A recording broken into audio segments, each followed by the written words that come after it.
division was absolutely stacked at the time as well. You know, you had guys like Thiago Alves, who was wrecking people. John Fitch, tough guy. He was one of the only guys to beat him during the run that he was having. And then we had the huge fight, paved the way for the title versus title matches that we see today. BJ Penn, you know, that was something that really was out of the ordinary at that time. What was it like fighting a guy that was doing the same thing in the lower weight class, in the lightweight division? I think the best fighter that I have fought, pound for pound, I think it's BJ Penn. For the time being, I think he was when he was in his prime, he was the perfect fighter, and he was a hell of a puzzle to solve. I remember the first fight I had with him. He gave me the worst beating I ever had in a fight. You know, even though I won in a split decision, it took me a few days to recuperate from that fight. I was at the hospital. I was bloody. I was a mess, but I learned a lot from it. And the second time I fought him, I did a better performance. Yeah, and then when you look at some of the biggest nights in your career, the Toronto one stands out, and it's not one that people talk about a lot, the Jake Shields fight, right? Because I remember when that fight was happening 11 years ago, 2011, the UFC had never done a stadium show like that, and it was the first one in Toronto as well. Absolutely huge for the sport. What was that like walking out of that stadium that night? It must have been tremendous. Yeah, it feels very strange. I mean, I remember walking to the octagon. It feels like, because normally the shows are in an arena, but this show was in a stadium in front more than 50,000 people. So it was just a different atmosphere. But I always told myself, when something is strange and it's unknown, for me, it is strange and unknown for my opponent as well. So I don't see that as a disadvantage. I see it as a neutral thing, and it's the one that will adapt himself the best to the environment that will succeed, that has the odds to succeed the best. Yeah, because he was coming through as Strikeforce champion as well. We had a similar sort of thing where we had in 2007 with the Pride acquisition. We had the Strikeforce guys coming through.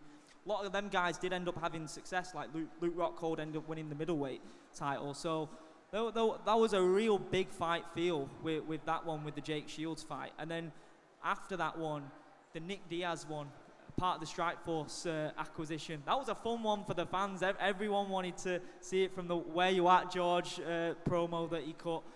You're a very cool, calm and collected man. What was it like having the Diaz bros on you like that? I never took it personal. For me, a fight, it's strictly business.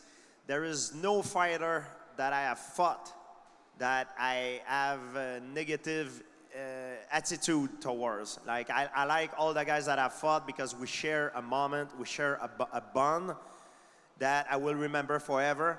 And any of those guys today, if they are in trouble, it would be my pleasure to help them. You know what I mean? For sure, when you fight someone to promote the fight, you know, there's the mental game, you know, the trash talking and all that, but it never affect me, and I don't take it personal. It's so awesome to see you with Carlos Condit and Michael Bisping, your former opponents. We're going to be speaking to both those guys today. Condit, what a war that was. He was on an incredible run of just finishing guys left, right, and center. He beat Nick Diaz that year and got the interim belt, so we had a belt versus belt fight.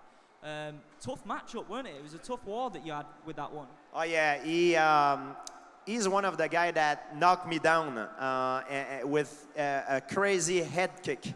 And I remember when that happened, for a split second, I kind of lost consciousness, and I woke up when I was sitting on the floor.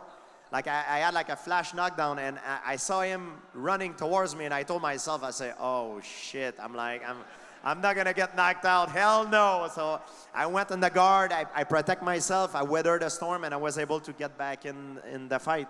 Yeah, you showed tremendous aggression in that fight as well. The ground and pound was absolutely crazy. You cut him open quite early, didn't you? There was a lot of blood in that fight. Just finally, I have to ask, George, because you're always looking in tremendous shape, and the Khabib fight was always discussed. There's been other fights that have been discussed. Could we actually ever see you back in the octagon, or are you done for good now? Is it done? It's exactly the same reason why the Anderson Silva fight never happened. It's the UFC.